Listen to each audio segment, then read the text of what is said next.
Hello and welcome to this review where we talk about one of the most anticipated indie games this month. Vengeful Guardian is a two-dimensional platform game and can be downloaded from Nintendo's eShop. The price? $17. If you want to support my channel, please subscribe, it helps a lot. Today, there are tons of games that are inspired by the beloved games that once dominated the gaming market. No matter what style you look at, you can find newly produced games that are reminiscent of the old. Vengeful Guardian is one such game, a modern action game with a strong retro feel. This game has a relatively simple narrative where power-hungry humans have created an army of super soldiers with the aim of taking over the world. But one of these soldiers has had second thoughts and decided to fight back. You are not only a hero, you're also a rebel, the little protagonist against the big villains. It's not a revolutionary story, but it's easy to understand and sets the scene for what's to come.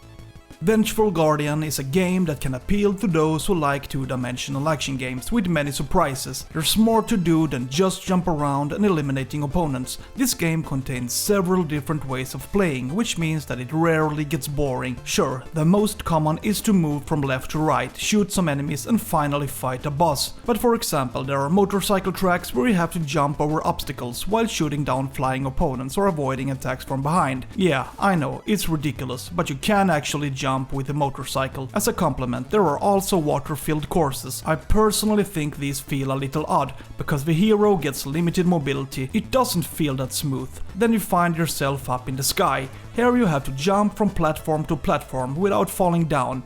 I wouldn't say it's particularly challenging, but it's a nice change. That said, there are many different ways to play this game, and it actually feels like a well-executed experience. There are also many different types of enemies in the game. The side-scrolling levels usually feature ninja-like warriors who either use swords, shields or ranged attacks, but there are also flying creatures with clever movements, and it's precisely how the enemy behaves that makes this an unpredictable game.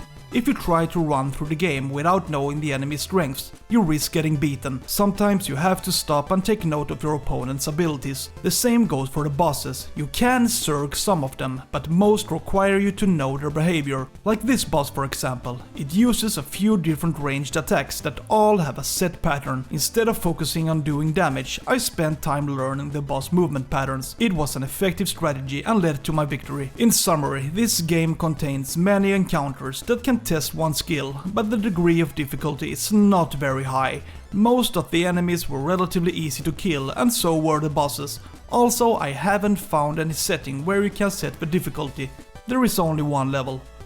When it comes to the visuals, it's clear that the developers have taken inspiration from classic games. With the combination of two-dimensional action and pixelated art style, it's easy to draw parallels to games like Contra and Shinobi, but this isn't a game stuck in a 16-bit capsule. From a visual perspective, the use of parallax scrolling, detailed environments, lots of explosions and well-made animations are signs that the game is taking a modern direction but with a retro feel. It's a game that stands on its own 2 feet, but really without revolutionizing the 2D genre in any way. It looks good, but we have seen a lot of this before in other modern 2D games. To make a comparison, it visually reminds a bit of Steel Assault, another 2D action game that was released for the Nintendo Switch a few years ago. That game also has a distinctly retro-inspired style, if possible with a feel of its own.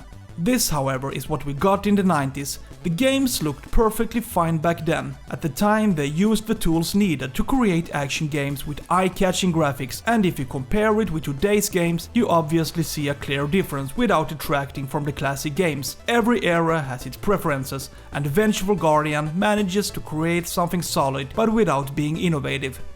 In the game, you can find a lot of valuable items that can affect your character in a positive way. Along each stage, there are well-hidden modules that, if you find, give you a new skill, for example regenerative skills or the ability to double jump. However, some modules are for hardcore players and can be used if you want a real challenge. One skill is called Glass Cannon and basically means one hit and you're dead.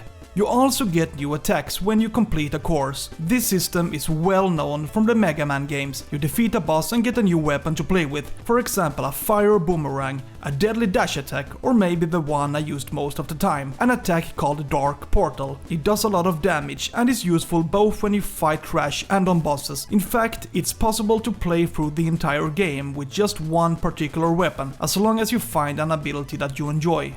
Vengeful Guardian is a relatively short game. It's definitely possible to finish this in a couple of hours. If you also have knowledge of all enemies and bosses, then it can go much faster. But if you want to complete the game 100%, i.e. to find all the secrets, then it can take much longer. I think this is an entertaining action game that gives you value for your money. I value the variety of courses, but also responsive control. If you fail, it's due to your own mistakes and not to an insensitive control. Overall, I think this is an entertaining experience, but like I said, it's a pretty small game. Feel free to subscribe to my channel. I review new games every week. Have a nice day. See ya!